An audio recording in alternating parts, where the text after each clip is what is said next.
এই অঙ্কগুলোকে ফ্যাক্টোরিয়াল বলা হয়, ফ্যাক্টোরিয়ালের অঙ্ক বলা হয়।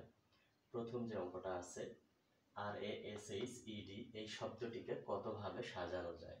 তো এটা করার জন্য আমরা কি করব, প্রথমে দেখব এই শব্দটার মধ্যে কতটি লেটার আছে। 1 2 3 4 5 6, এটাতে 6টি লেটার আছে, তাহলে আমরা লিখব 6, তারপরে দেব ফ্যাক্টোরিয়াল।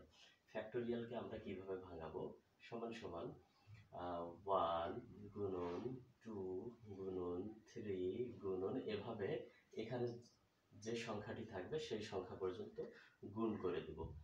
4 গুণন 5 গুণন 6 ইকুয়াল কত হচ্ছে, 2 একে 2, 3 দুগুণ 6, 4 6 24, 5 24 120, আর 6 120 হচ্ছে 720।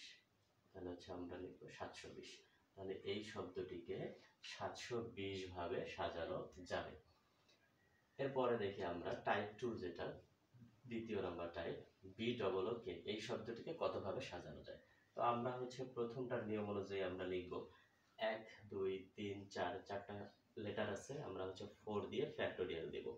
কিন্তু কথা হচ্ছে আমার এখানে একই শব্দ দুইবার কথা হচ্ছে আমার এই শব্দটার মধ্যে একটা লেটার দুইবার রিপিট আছে। তো যে লেটারটা রিপিট আছে, যতবার রিপিট আছে আমরা হচ্ছে ভাগ তত দিয়ে দিব। দুইবার রিপিট আছে, 2 দিয়ে ফ্যাক্টোরিয়াল দিয়ে দিলাম। তাহলে এইটাকে ক্যালকুলেশন করলে আমাদের কি আসতেছে, উপরে আমাদের 1 গুণন 2 গুণন 3 গুণন 4, আর নিচে 1 গুণন 2 সমান সমান 2 একে 2, 2 একে 2, 3 দুগুণ 6, 4 6 24, আর নিচে আসবে আমার 2 একে 2। তাহলে এটাকে যদি আমরা ক্যালকুলেশন করি, 2 একে 2, 12 দুগুণ 24, তাহলে বুক শব্দটাকে 12 ভাবে সাজানো যাবে। এরপরে আমরা যেই প্রশ্নটা দেখব, এটা ইংরেজিতে ব্যাংকের প্রশ্ন। In how many different ways, মানে কতটা বিভিন্ন পদ্ধতিতে, can the letters of the word director, এই ডিরেক্টর শব্দের লেটারগুলোকে অ্যারেঞ্জ সাজানো যায়, সো দ্যাট, যাতে the vowels are always together, ভাওয়েলগুলো সবসময় একসাথেই থাকবে। তো এখানে একটা কন্ডিশন দিয়ে দিচ্ছে যে ভাওয়েলগুলোকে একসাথে থাকতে হবে।